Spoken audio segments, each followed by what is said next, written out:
2시간 전에 마감한 트레이더가 생생하게 전하는 글로벌 마켓 리뷰 델타1입니다.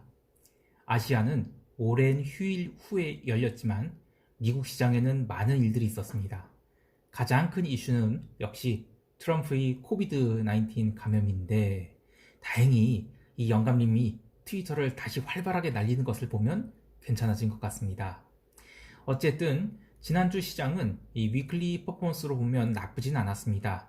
따라서 이번 주도 이 초반은 나쁘지 않을 것으로 봤기 때문에 혹여 트럼프 이슈로 아시아장이 갭다운이 나오거나 뭐 이상한 흐름이 나오면 닥치고 줍줍 해보자 라고 했는데 아이고 그런 거 없었습니다. 그냥 시초가부터 롱 그대로였습니다. 아마 이길 오전까지도 이런 흐름은 좀 이어질 것 같습니다. 그러나 시장에서 꼭 짚고 넘어가야 할 몇 가지 요소들이 계속 신경 쓰게 하고 있는데요. 자세한 것은 이따가 이야기를 하고 우선 아시아 세션 가볼까요? 아주 좋았습니다. 니케이도 좋았고 코스피도 좋았고 EM 인덱스도 좋았고요.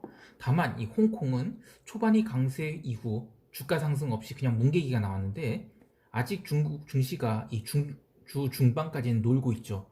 그래서 적극적인 흐름이 나오지 않은 것, 그런 거지 시장이 부정적으로 밀린 것은 아니다라고 보겠습니다.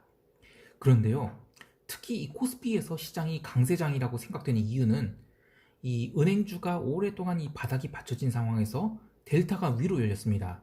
그리고 현대제철이나 포스코 같은 완전 오리지널 굴뚝주들 있잖아요. 이런 것들이 위로 돌고 있습니다. 이런 시클리컬 업종에 매수세가 들어오는데 그러면 네이버나 카카오 같은 이런 기존 대장주들이 좀 밀려야 되거든요. 크게 밀려야 되는데 생각보다 안 밀립니다. 그런 거 보면 정말 강세장이라는 생각이 듭니다. 그리고 이 코스피는 옵션 만기가 이번 주 목요일이죠. 잔존일 감안하면 저는 외곽의 옵션들 굉장히 비싸 보입니다. 이럴 때 당홀로 외곽의 콜 레이쇼 매도를 하고 그리고 델타 헤징으로는 차월 등가 콜을 매수로 가져가면 뭐 해지 비율 같은 경우에는 뭐 각자 자기의 그 리스크 아페티시 있죠? 그에 따라서 다르겠지만 이 콜 레이쇼가 행사 가격을 2단계 넘기기 전까지는 그냥 시간으로도 그냥 죽을 가능성이 큽니다. 그리고 차월 등가콜은 현재가 상승장이란 전제하에 쉽게 빠지기 힘든 상황이죠. 만약에 시장이 박살이 나면 이 콜레이쇼야 확실하게 분질러지고 그리고 차월 등가콜은 배가가 오르기 때문에 델타밖에 안 죽습니다.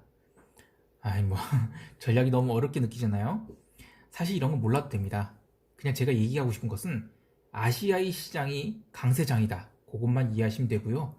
저도 뭐 옛날에 크게 트레이딩 할 때나 저렇게 콜레이션 짜고 차월로 뭐 등값걸 헤징하고 이런 거 했지. 지금은 뭐 아시아 트레이딩 아예 안 합니다.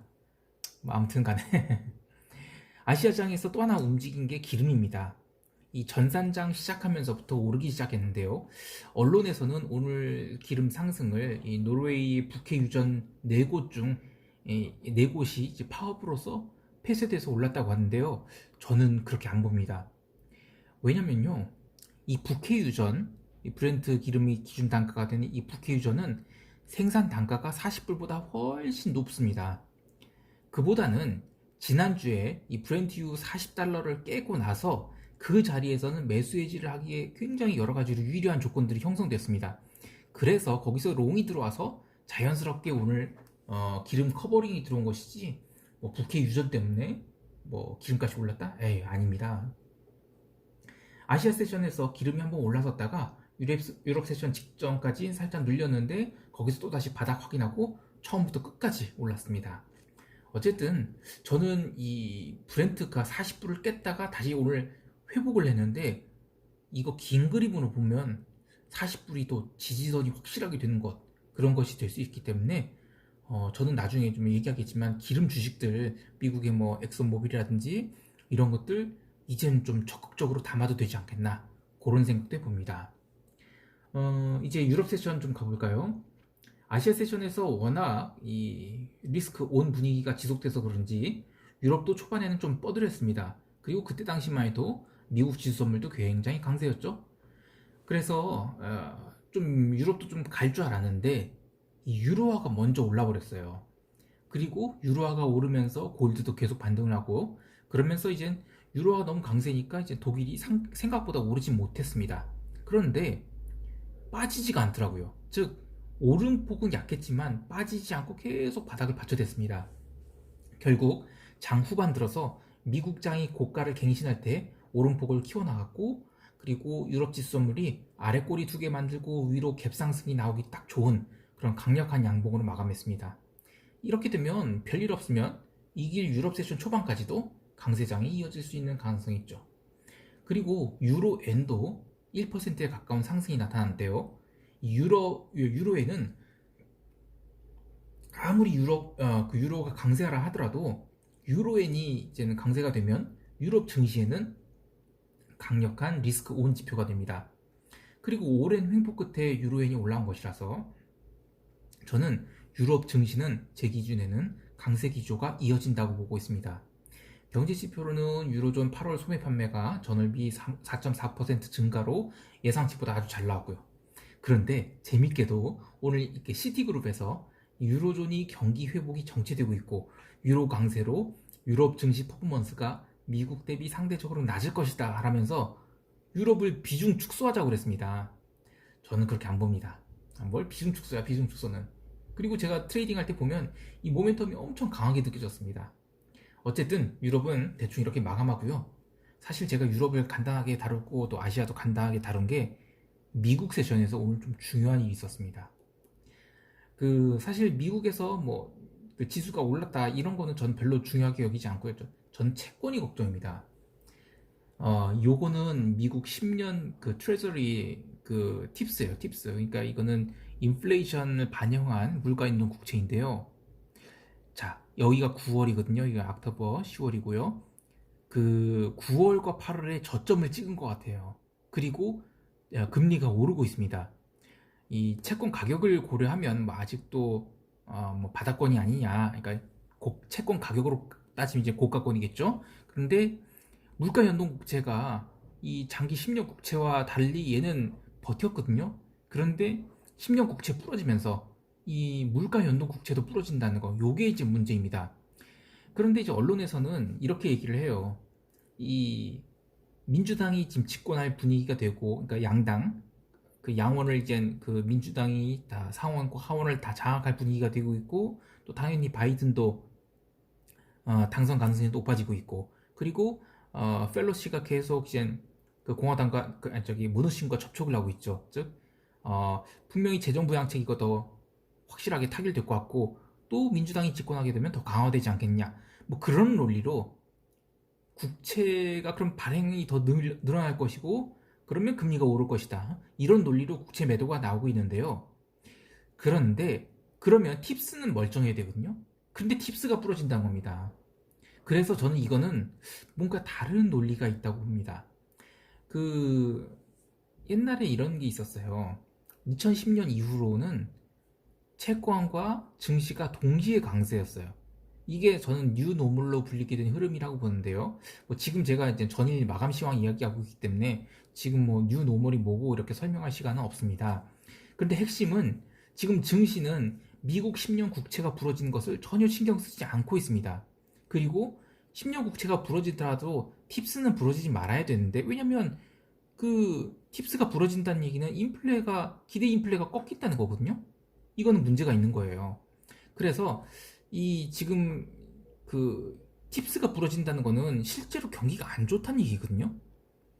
어쨌든 연준이 YCC를 하게 되거나 이렇게 되면 채권이 부러지는 건 막을 수 있을 것입니다. 그런데 만약에 루즈하게 대응할 경우에 그러면 메가테크 기업들이 어떻게 될까요?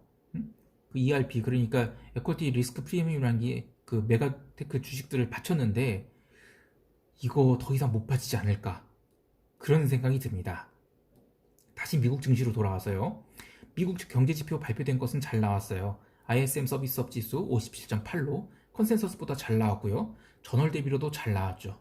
이런 게 가장 좋은 모습인데요. 역시 미국 증시 반응을 했어요. 경제지표에 반응을 해서 갭 상승이 나왔다가 조금 밀렸는데 거기서 지표 잘 나오면서 또 위로 밀고 올라갔습니다.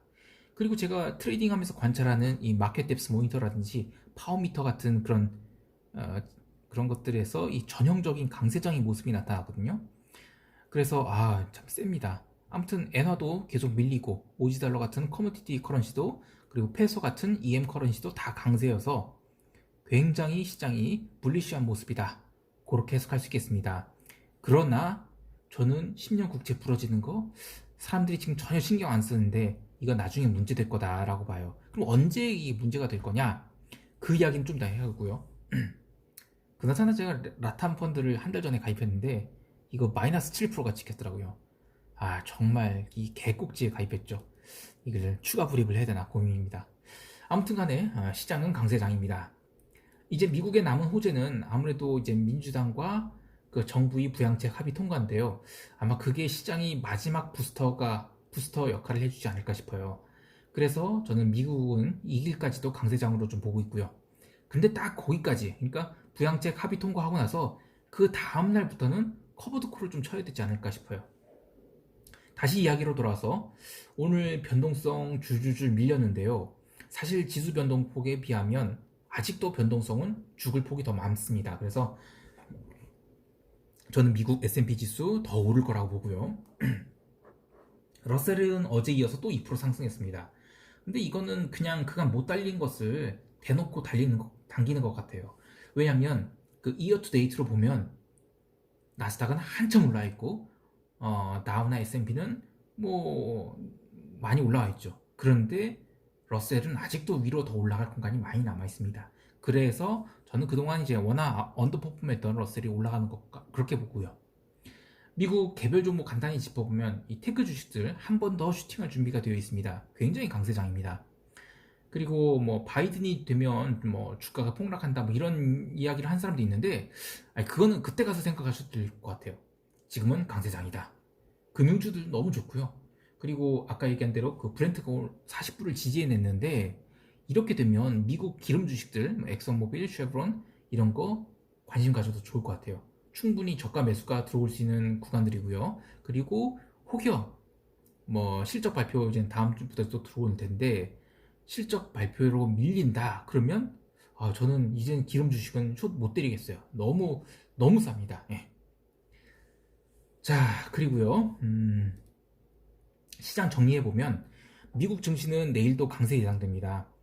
그런데 부양책 통과되면 좀 쉬어갈 수는 있다고 봐요. 그리고 쉬어가게 되면 나스닥이나 이런 빅테크들은 이렇게 쉬어갈 수 있겠지만 이 러셀은 안 쉴 것 같아요. 계속 꾸준하게 오를 것 같습니다. 그래서 저는 러셀 같은 중소형주는 계속 트레이딩 바이로 롱 유지가 제일 좋아요. 속 편하고요. 근데 이 러셀 같은 경우에는 좀 특징이 스테디하게 올라가지 않고 쭉 뻗었다가 장시간 동안 조정을 주는 경우도 있거든요. 그래서 그 일중 진폭을 감안해서 트레이딩 바이가 저는 오히려 낫다고 봐요. 어쨌든 러셀은 강세, 그리고 나스닥은 부양책 나오면 그냥 포지션 정리하고 그냥 다른 쪽을 본다든지 그렇게 비중 축소 그 정도로만 보고 있습니다. 숏은 아니라고 봅니다. 어쨌든 그리고 마지막으로 지금 중국이 놀고 있습니다. 그런데 여기에서 계속 위안화가 강세가 되고 있죠.